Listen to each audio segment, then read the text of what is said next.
This program is brought to you by the partners of A Rood Awakening International. Help others find truth. Support A Rood Awakening International today. If YeHoVaH is indeed all-powerful, why did he need to rest? What do we do with this concept of the Shabbat, and how does it permeate through the scriptures? Well, Pastor Matthew Vander Els takes us on a journey to explain the pattern of freedom and liberty in the Shabbat and why it is so important to the Almighty. Because it's the end of the sixth day, the sun is set, and this is Shabbat Night Live.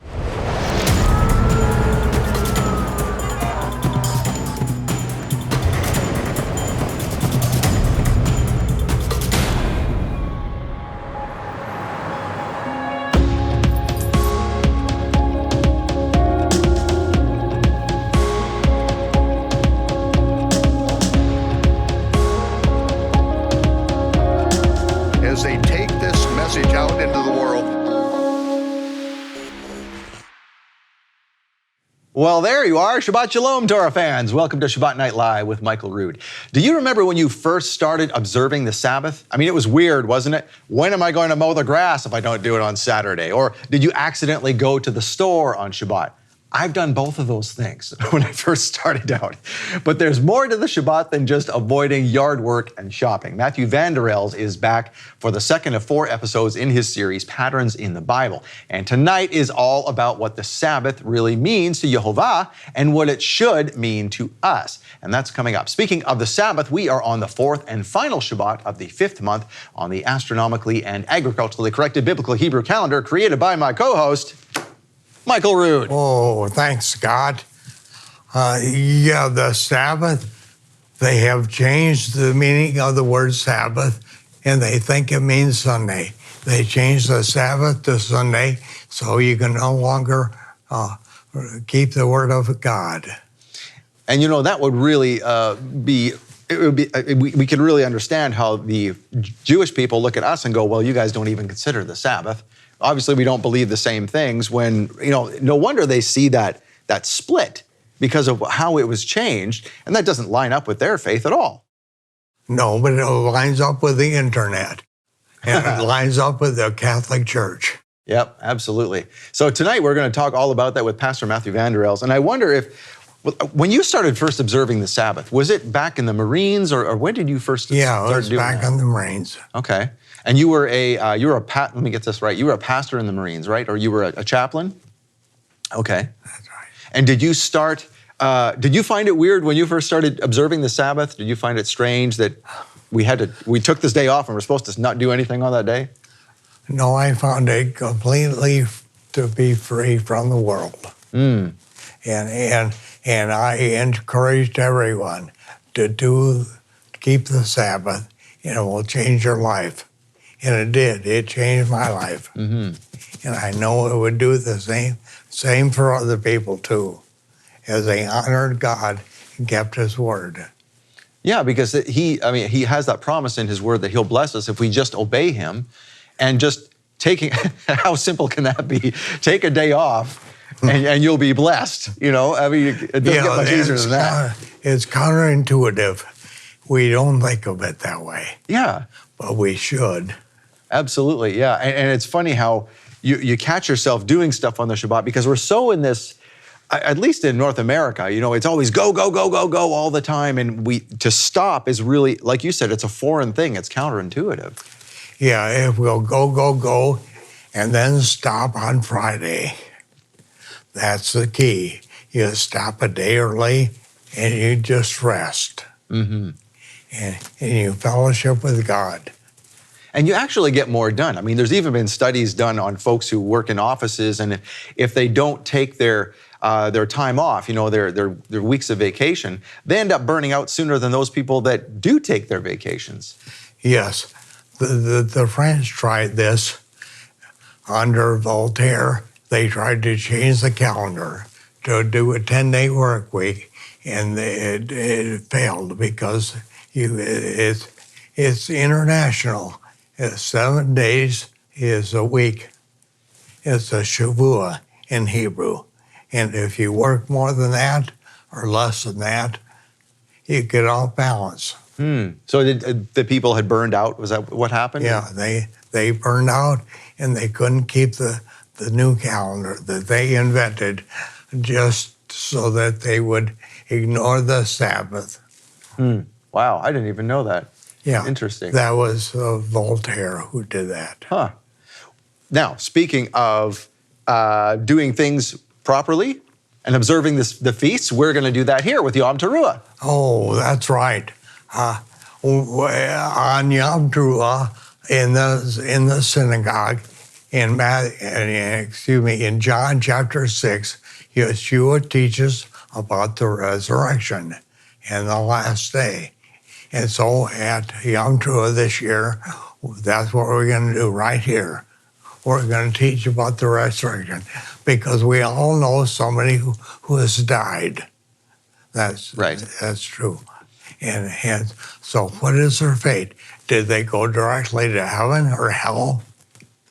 That's a bunch of crap. I have a feeling you're going to talk about that on Yom Teruah. Yeah, we're going to talk about that, and we're going to let everybody know so that they can't change the meaning of the resurrection like they changed the meaning of the word Sabbath to Sunday. They changed the meaning of the word, and so nobody knows the truth anymore. So we're going to lay it out so that we have the truth concerning the resurrection. And we're going to have some great guests here as well, some different guests we haven't had here before. So Jake Hilton, who's done a Shabbat Night Live with us, he's going to be here. Yeah, he's the one who explored and destroyed the Mormon church. Yep, good for him. Yeah, and he really exposes that, doesn't he? Yeah, he did a great job. And Steve Siefkin talks about the temple, and we're going to have, we had a recent series with him last month with Steve, and Matthew Vander Els is going to join us as well. So it's going to be a great time. We still have tickets available, so we want to encourage folks to get that. You can go to yomteruahcharlotte.com, and you can get either tickets for in person, if there's still some left by the time you see this, or you can also watch online, and we have both options to do that. Speaking of options, Michael, we were talking about this before the cameras came on. This is this month's love gift, and I know that when folks give to the ministry, you like to say, we like to give something back. And yeah, so what this we're is the real treasure right here. Yep. Because he has explored the pandemic. Mm-hmm. He has been in charge of the government agencies, and he lays it all out. That's right. Yeah, Pastor Mark Fulmer. I met him at a Freedom Conference. Yeah. And he wrote a whole book on the Wuhan incident. Yeah. We can't put this out on YouTube because they will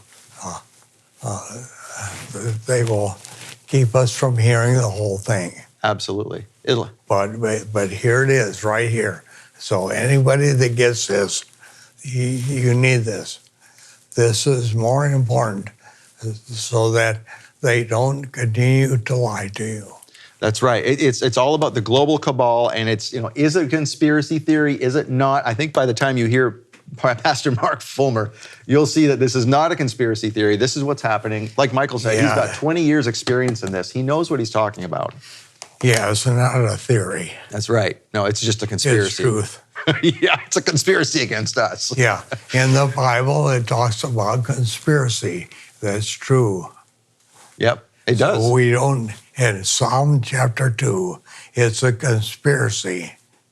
And so it's not a theory. That's absolutely right. Yeah, we've got proof behind it now. All right, speaking of proof, here's what you're going to see tonight. Take a look. And it says that the Lord God took man he had made, and most translations will say he settled him into the garden, but the word there is actually nuach. It's he rested man in the garden. So he rested man in the garden. It's a form of the word rest, nuach. So we have God taking a Sabbath, and now God is inviting man to come rest with him in his Sabbath. All right, there you go. Pastor Matthew Vander Els takes us on a journey to explain the pattern of freedom and liberty in the Shabbat and why it is so important to the Almighty. Michael is next with the Kiddush, but first, we need you to see this.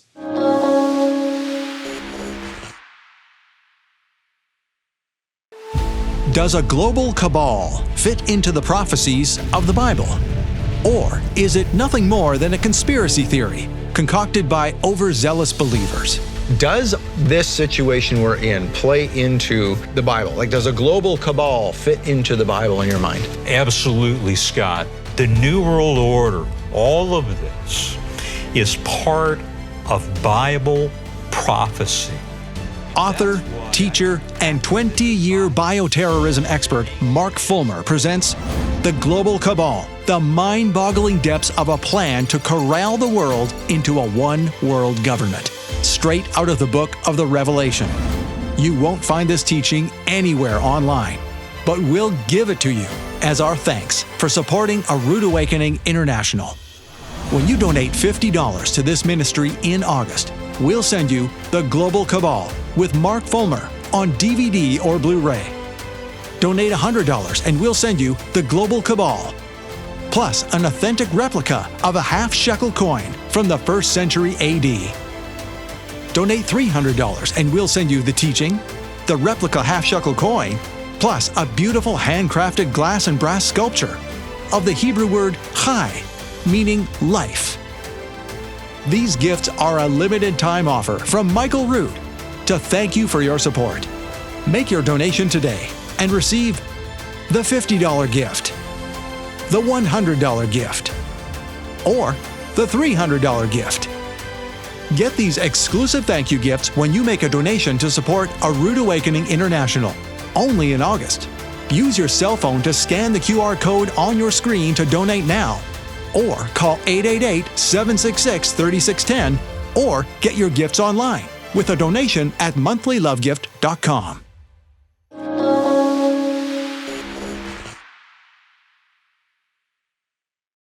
There is a rabbinic tradition, even a takanot, a law which changed biblical law, that before one eats bread, one must wash their hand with the two-handled pot, a negelvesser, and say this prayer. Blessed are you, O Lord our God, King of the universe, who has sanctified us by your commandments, commanding us to wash the hands. Nowhere in the scripture is this ever commanded. In fact, the rabbis will plainly say that we are the ones that made it up, and when you are obeying us, you're obeying God. Well, Yeshua said, do not follow the takanot of the Pharisees. Do not follow their man-made rules and regulations. But every time there is bread, every time we can remember what Yeshua said, what he put in place. And we can say the prayer, Baruch atah YeHoVaH Eloheinu melech ha'olam, Hamotzi lechem min haaretz. Blessed are you, YeHoVaH, our God, King of the universe, who brings forth bread from the earth. And Yeshua said, I am the bread brought forth from the earth. This represents my body, which is broken for you. As often as you do this, if it's every meal, if it's every Sabbath, you do it in remembrance of me, because by his stripes we were healed. And Yeshua took the cup, and he said, Baruch atah YeHoVaH Eloheinu melech ha'olam, Borei pari hagafen. Blessed are you, YeHoVaH, our God, King of the universe, creator of the fruit of the vine. And Yeshua said, this represents the renewed covenant in my blood, the broken covenant in which we were offered to be priests and kings. Yeshua paid the price. He renewed the covenant with us and made us priests and kings. And so as often as we do this, we remember this, and we reign as priests and kings now, and will do so in the future with Yeshua for 1,000 years in our resurrected body, along with his resurrected body. And we do this in remembrance of him. Shalom.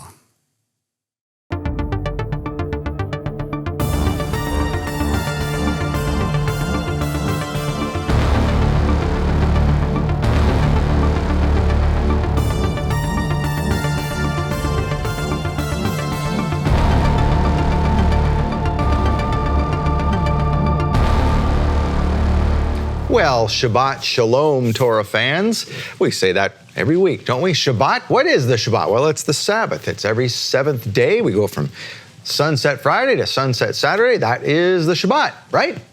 Well, wait a second. I thought after God created the world, he took a Shabbat. He rested on the seventh day. You tell that to an atheist friend, they say, come on, God, if he's supposed to be all-powerful, why did he need a rest? Good question. Let's have an answer to that. Matthew Vander Els, welcome back to Shabbat Night Live. It's great to be back. This is, well, wonderful. We talked all about basically the story of the Bible last week, and you presented some interesting things that made me think about how certain themes connect through the Bible. And we're going to connect the Sabbath this week and where it all goes to. So that's a good question, so God creates the world. He has this Shabbat, or he creates the Shabbat. God didn't need a Shabbat, so there's obviously something else behind it, and there's all kinds of things we want to get into that are connected to the Shabbat. So, first of all, so that's a good question. So why did God need a Shabbat? Why is there even a Shabbat? What's the reason here? Sure. So there's two trains of thought on that, or three, I guess. One, he was tired and he wanted to sit down. I'm not compelled toward that opinion, but there's some that hold to it. Yeah. Another one is kingship, inauguration language. So imagine if you're campaigning for president. Campaign, and the votes come in, and you got to go with the back and forth, and then there's you got to contend with conflict after the voting and everything, and you finally get to go into the Oval Office, and you sit down over your dominion that you're reigning over, which I guess the president isn't really.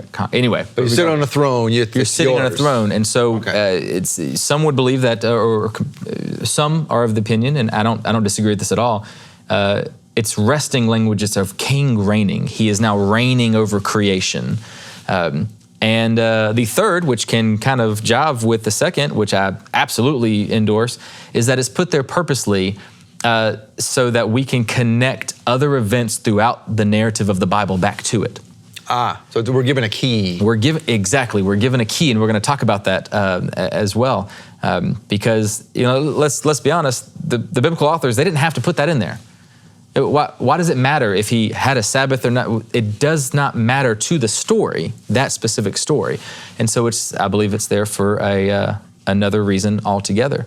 And I would contend that the Shabbat, the Sabbath, is a foundational theme that permeates throughout the story of the Bible. It's not simply prescriptive. Of course we know, okay, Friday night, Saturday night, like I'm going to sit down, I'm going to separate it, this day that I'm going to rest, not work, and just dedicate with focus on God.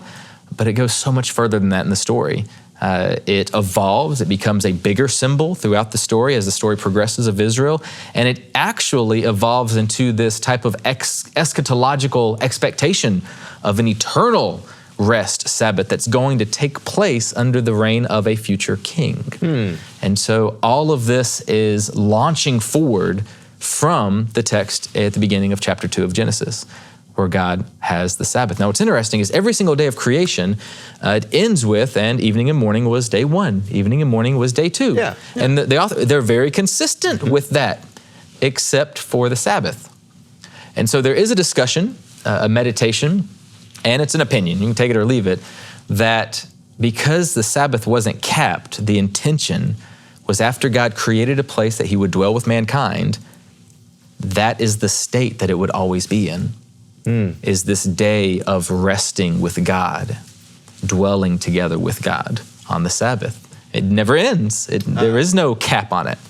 So that's where we find the Garden of Eden, and before everything goes to heck in a handbasket. That's right. That's the Sabbath where we are to understand. I'm compelled to agree with that. Okay. Yes, again, opinions. Sure. Opinions. Yep. I mean, it's you're reading a story, and stories are meant to be discussed. The Bible was meant to be discussed in a community fashion. It was meant to be read to a community, meditated on, and discussed.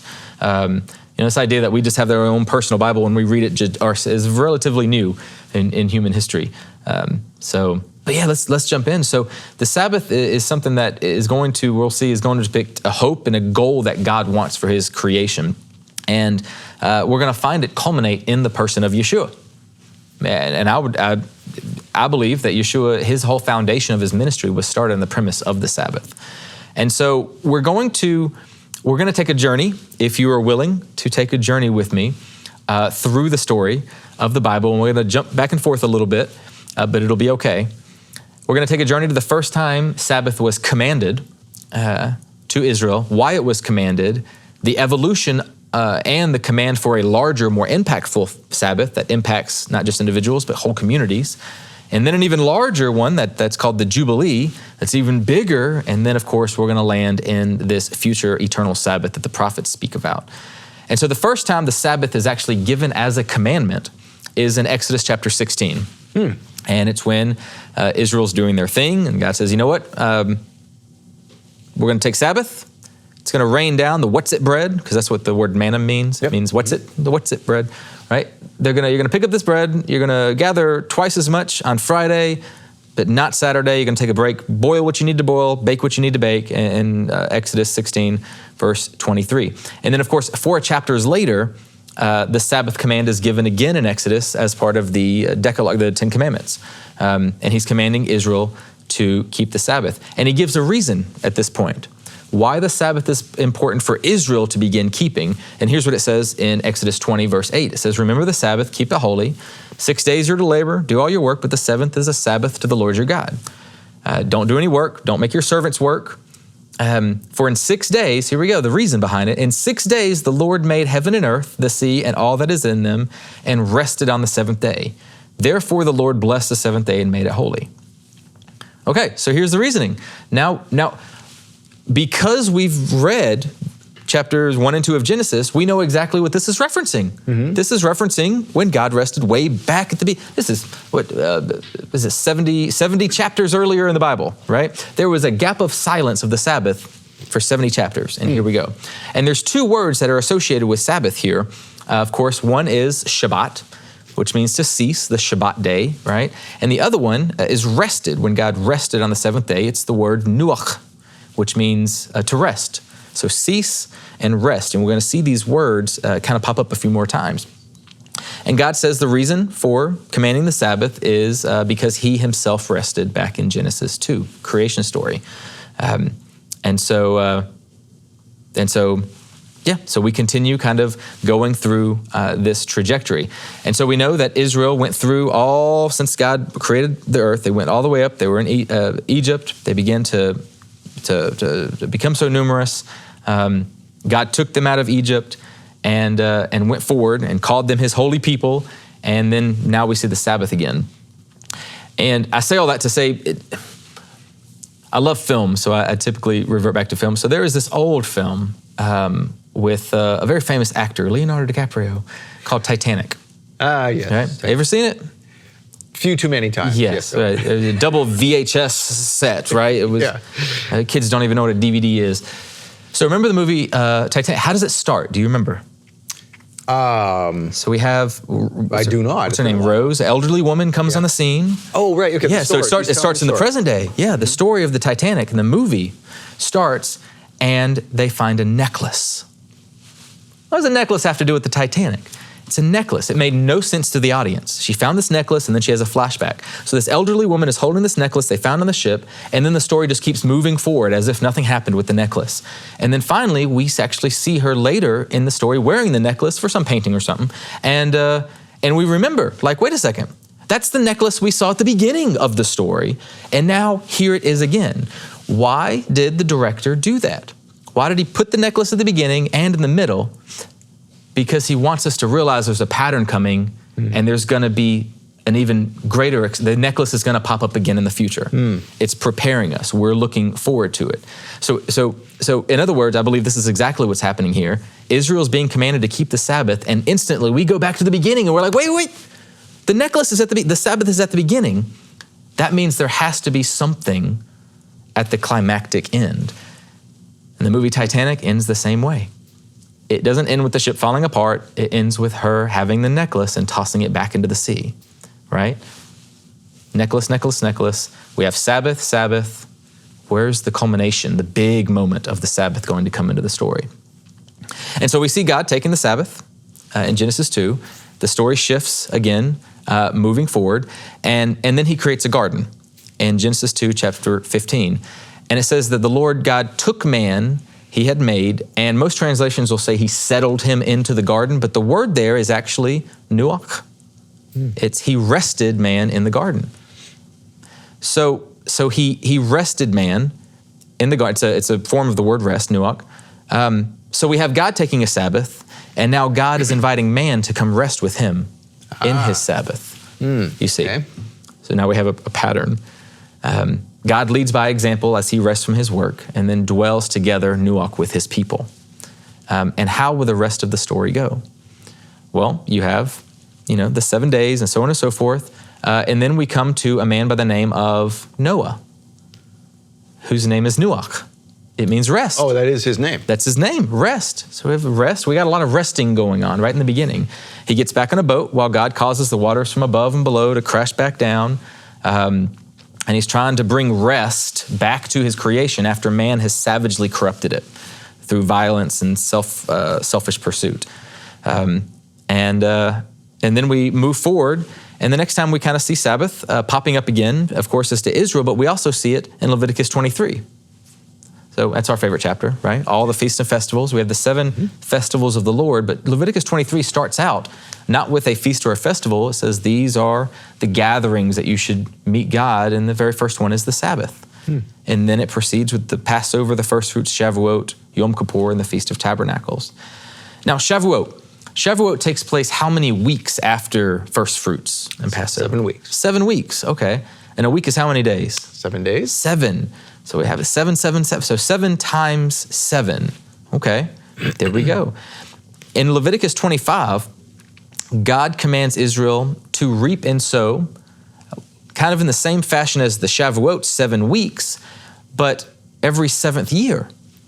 So make sure you reap and sow 6 years, but in the 7th year, now you're to give the land rest. And what's going to happen?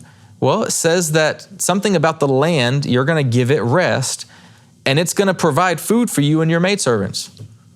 Like it's still going to produce. You don't have to, it's going to be like the garden. Ah, right? Never thought about it like that. So now we have the theme. It's a garden flashback involving rest once again. You are not to work it because this year it's going to feed you without you working it, right?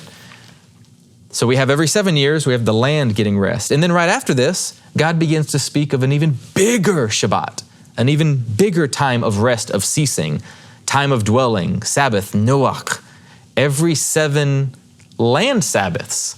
So every 7 years, every 50 years, it's something called the year of Jubilee. And this is a reset that makes us uncomfortable. Everything reset. Lands goes back to the original owners. All of the debt that has been accrued, all of the burden is wiped away. All servants and slaves are released. Absolute freedom is proclaimed. So you experience freedom, you rest, and the land feeds you without you working it. Every 50 years, we're going back to the garden to get a sample of what we had and what we lost. Wow. That's interesting where, so the Jubilee is all about freedom. And what are we all, especially in the West, we're all about freedom, freedom, freedom. and we're pushing our own way into freedom. Yes. But God, it sounds like God's just saying, I will take care of freedom. Don't worry about that. And even with Noah,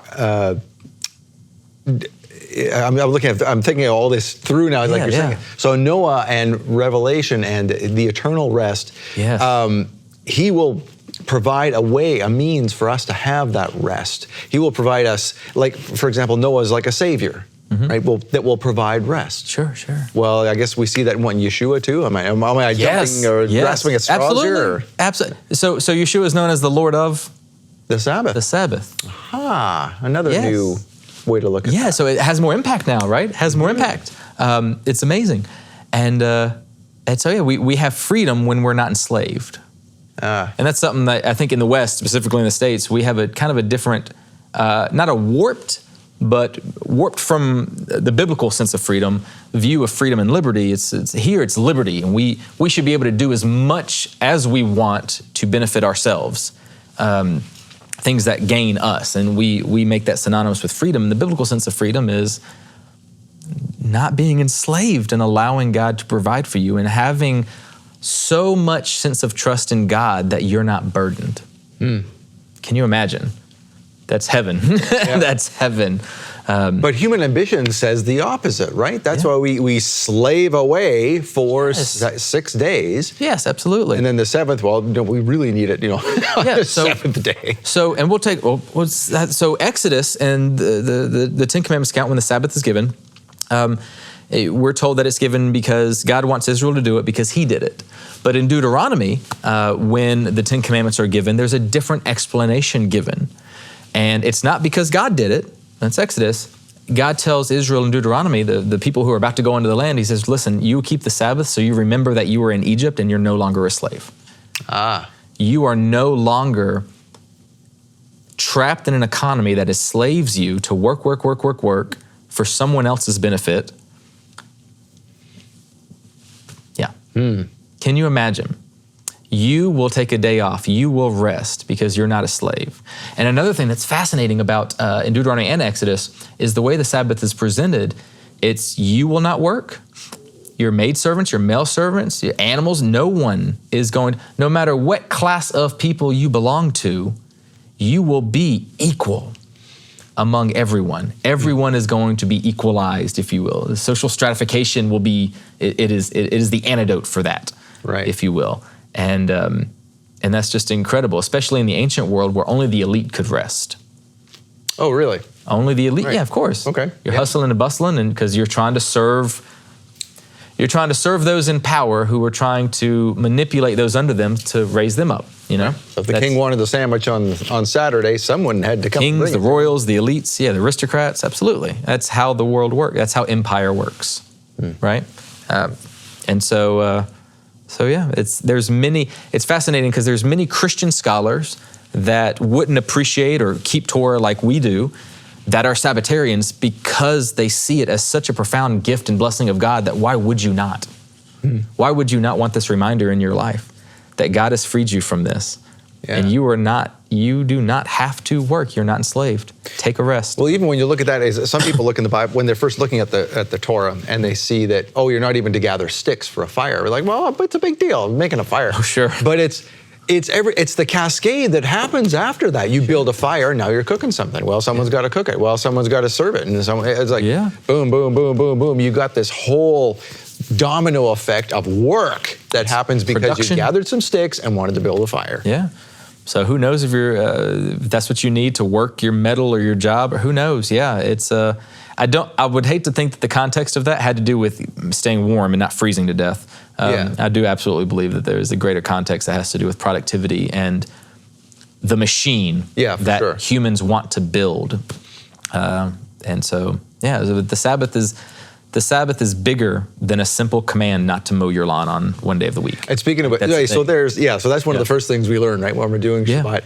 And then it grows to, well, first of all, I don't want to, this is elsewhere in the Bible, you don't want to participate in commerce on the Shabbat because, well, why? Well, it would make someone else work. If I'm going to a restaurant, the person serving me is now my manservant because I'm asking him to do something for me on the Shabbat. Sure. No different than a king asking for the sandwich from his servant. That was Ezra's decree when he came back and said, listen, guys, we're going to straighten all this out. That was one of the things he pushed. He said, listen, guys, we're not going to buy and sell. We're not doing this when he came back to Jerusalem. For that same reason, right? It's like the sticks. It leads to somebody having to work on your behalf. So you have all of the Judahites coming back into the land from exile, and the land's overrun with all kinds of people and traders and everything, and Ezra is very zealous. He's making people divorce their wives and send them away because they're not Jewish. But that was one of the things. We're going to close the city, and there's not going to be any traders coming into the city on Sabbath because we are going to make the Sabbath set apart again. Yeah.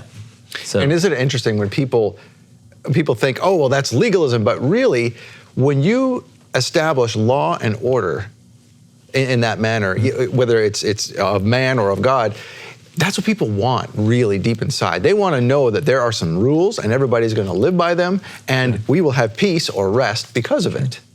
And it's a reminder to, well, what we're about to see later on in the story. It's a reminder to that as well. All right, well, hang on to that. We're going to take a break here, and thank you for bringing Matthew to us. You brought him with your donations. Your donations now will help others see him into the future. So thank you for it. We'll give you a couple of minutes. We'll be right back.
Thank you for your support of Shabbat Night Live. And Shabbat Night Live, the Shabbat, as we've learned, means to rest, and it comes from the word Noach, and all these things that basically mean stop. Yeah. Stop doing what you're doing. You're not a slave. Honor me, honor yourselves. I mean, don't be a slave, essentially. Not to honor yourself, but you know what I'm saying. Sure. And now, so there's a greater purpose for this, though. It's not just to stop once a week, and that's nice. And there's a jubilee that comes because of it. And I'm sure we can tie this to other parts of the Bible and things in Revelation. But there's a greater purpose behind the Shabbat that you see. So could you explain that to us? Yeah, for sure. So as we established in the beginning, the whole creation story revolves around this idea that God's going to create this place that he can dwell with mankind.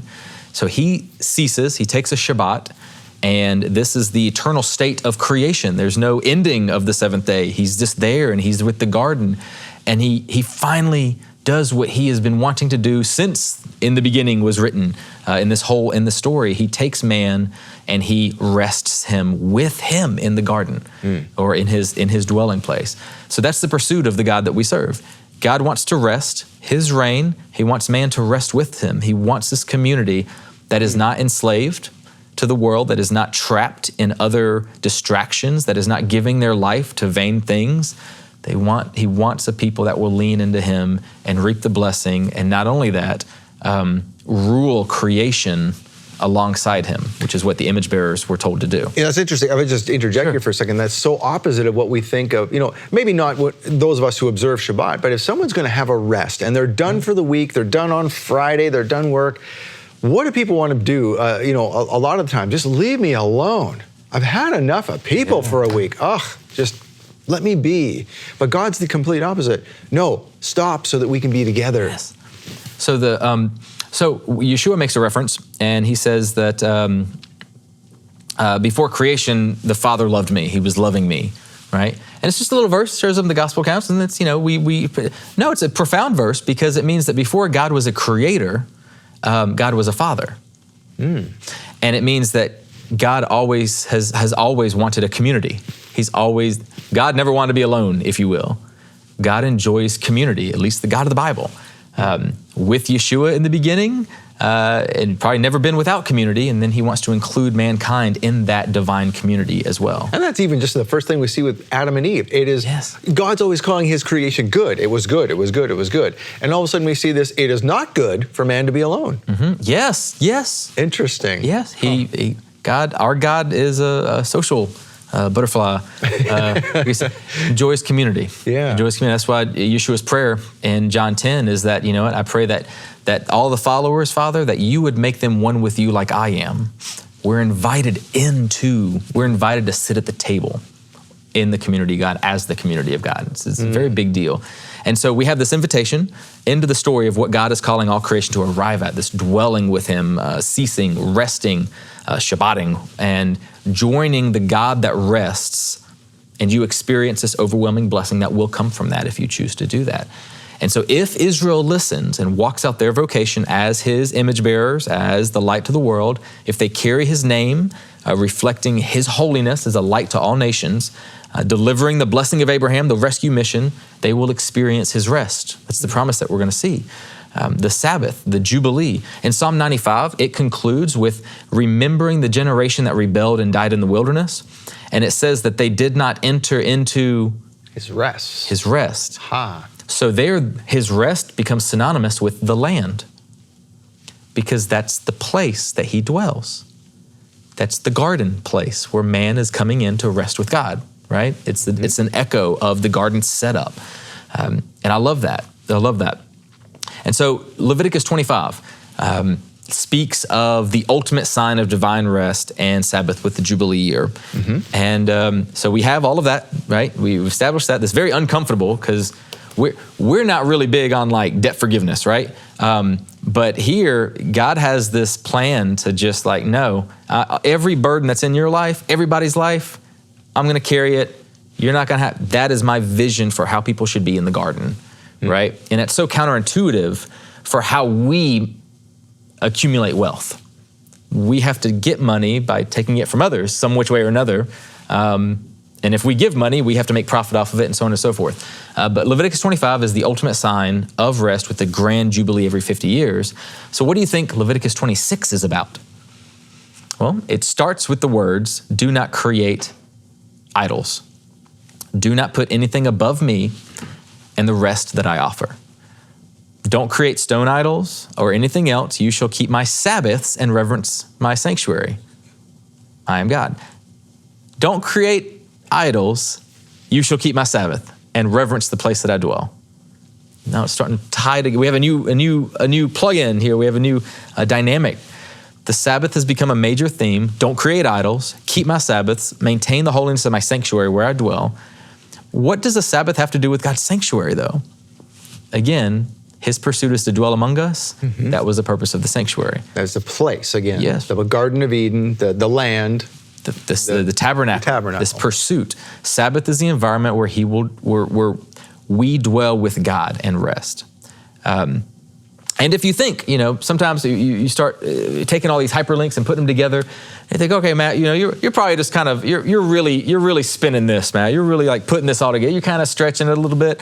Let's take a look at Leviticus 26:9, and here's what it says. It says, "I will turn to you and make you fruitful and multiply you, and will confirm my covenant with you, if you honor my Sabbaths and revere my sanctuary and don't turn it out. I will make you fruitful and multiply." Again, the hyperlink is going back to the beginning of the story, Titanic, right? He's setting up, once again, a new generation of image bearers that he wants to unleash into the world.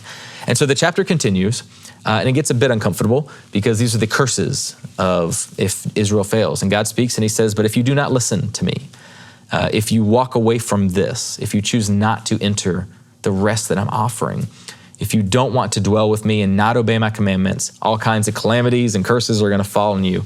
And look at the language here. We have Leviticus 26, we have verses 19, 21, and 32, 34. Listen to the language of what he says these calamities are going to take place. He says, "Your land will not yield its increase, and the trees of the land will not yield fruit. And I will let loose the wild beasts against you. I will scatter you amongst the nations, exile you. All of your land shall be desolation, your cities will be waste." Verse 34, "Then the land shall enjoy its Sabbaths as long as it lies desolate, while you are in your enemy's land. Then the land shall rest and enjoy its Sabbaths." So everything we just kind of mentioned, I glossed over, just picked some things out of the verses there, the curses, but do you see the elements of the story of the Garden of Eden after the fall? Well, he says that if you walk away from this place of rest, you will try to work the ground and it's not going to produce. You will no longer have dominion over the animals. They're going to have dominion over you, and you will be exiled away from the place of rest. Your land will be a desolate waste. It's the same echo. It's the same pattern as Eden. And he's saying this will happen again to you. It's the anti-jubilee. Instead of a release from freedom and dwelling with God, you have captivity and bondage dwelling away from God. But of course, verse 40, he offers a reversal. If they confess their iniquity and the iniquity of their fathers and their treachery that they committed against me, right? If their uncircumcised heart is humbled, then I will remember my covenant with Jacob, and I will remember the covenant with Isaac and Abraham, and I will remember the land. There's something about this land and rest and God and dwelling. Again, the story, the film is being directed here to help you understand what is coming. There's still something coming. You've seen the heart of the ocean in the Titanic. Now, where is it leading us? And what happens next in the story? So Israel's been set up with the Sabbath. They're going into the land, and the Titanic makes it to America. No, it hits an iceberg, breaks in half, sinks. It is horrible. Israel goes downhill. They enter into the rest of God, the land where he dwells among them in the form of a tabernacle, and they don't obey. They do not keep the ethic of the Sabbath. It's more than simply a prescriptive don't mow your lawn. It is the entire ethic of what the Sabbath is that God wants them to remember. They set up a monarchy like all the other nations. Saul, like David, like Solomon, selfish leaders. They create an economy that's driven by consumerism, wealth, success through exploitation of the weaker classes and minorities. That is what King Solomon, again, did with his wisdom. And then the people find no fulfillment in that, so they revolt against King Solomon, and what happens to the nation of Israel? It splits. So now you have two nations that are wicked and against God, right? One nation becomes invaded by the Assyrians. It's sent into exile. And of course, the southern kingdom of Judah gets invaded by Babylon. Why? Or idolatry, exploitation of the weak, and specifically not resting. Not resting. So Isaiah 56 is a chapter that really orbits around repentance. It calls repentance. And the chapter is the prophet calling the Judeans hypocrites for how they act so zealous when they keep Yom Kippur, the Day of Atonement, the Sabbath of all Sabbath days. But he says his people, they seek him daily, and they delight in knowing my ways, and they act as if they're a godly nation. They wear the t-shirts and the bumper stickers, and yet the chapter goes on to say that they act like they haven't turned their backs on me completely. And the land resting and even the numbers associated with it become symbolic because of that. And so here the Judeans, they're accused of acting like they're resting on the Sabbath of Sabbaths, but they exploit their workers, and they use violence with their fists, and they fast, and they act pious only to become quarrelsome and fight with each other, which is amazing and convicting.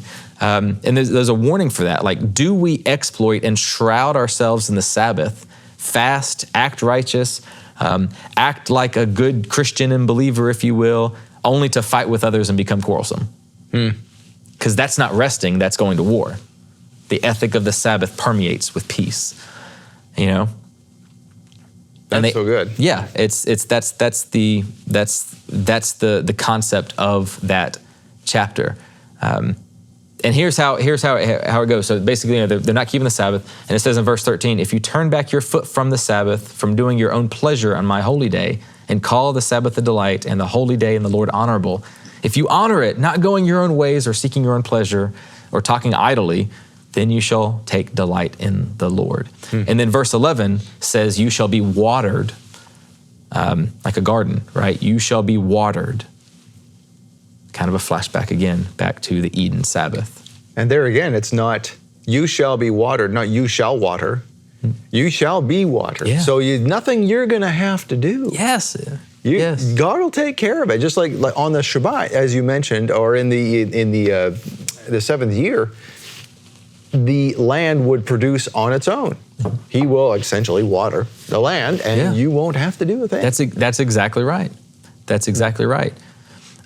Judah didn't listen, though, of course, and so they experienced the anti-Jubilee of Leviticus 26, and they go into Babylon, and they're exiled. And how many years was Judah exiled in Babylon for? It was 70 years. Why 70? Well, the chronicler in 2 Chronicles 36, which was written after Judah returned from Babylon, it states in 2 Chronicles 36, starting in verse 20, but in verse 21, they were exiled to fulfill the word of the Lord by the mouth of Jeremiah until the land had enjoyed its Sabbaths. All the days that it lay desolate, it kept Sabbath to fulfill 70 years. So every year it didn't keep the Sabbath added to them. And that's how many years. So 1 year for every land Sabbath that was not kept in Israel added up to 70 years. The land didn't get its rest. Man. So the land's going to get its rest one way or the other. Correct. So if the land gets its rest one way or the other, they go into Babylon. So then what? Then what happens after this? Well, so the issue is they come back from Babylon, and they understood. They started to understand. The prophets are coming forward, the Isaiah, Ezekiel, Jeremiah, Malachi. The people are starting to understand that they could not truly be free from slavery and exile until they dealt with the sin and corruption in their own hearts. Because the thing that's keeping them from God's rest is the corruption from their own human hearts. Is their pursuit of sin and selfishness and corruption of God's creation. And that's how you see that in today's world. So folks who don't take a Sabbath or don't revere God in general, work, and they take 2 steps back, 2 steps forward, 1 step back, 2 steps forward, 1 step back. Can never seem to get ahead because we're just striving in our own strength and not relying on YeHoVaH, who says, take a rest, I'll take care of you, I'll water you on the Sabbath. Yes. And not just the Sabbath, but the whole ethic of being in the land and being with God. So that's what the Jubilee basically prevented an elite. The Jubilee prevented, and even the 7 year, the land rest, prevented a generation of people or a class of people from rising up and taking all the wealth and exploiting the entire community. No, all debt's released. No, you can't hoard it. It's reset. Everything's reset because God's I'm in charge. You will not have that burden. And so it's not simply, we celebrate it one day a week, but it's an entire ethic of how to treat other people, of displaying God's rest, the type of atmosphere that you would have if you were in the Garden of Eden right now is what you're supposed to display and use to interact with other people. This is supposed to be the ethic that you live by, is what Israel is not. They're exploiting the weak. They're claiming they have God's name on them, and yet they're acting like the devil, right? They're not producers of rest.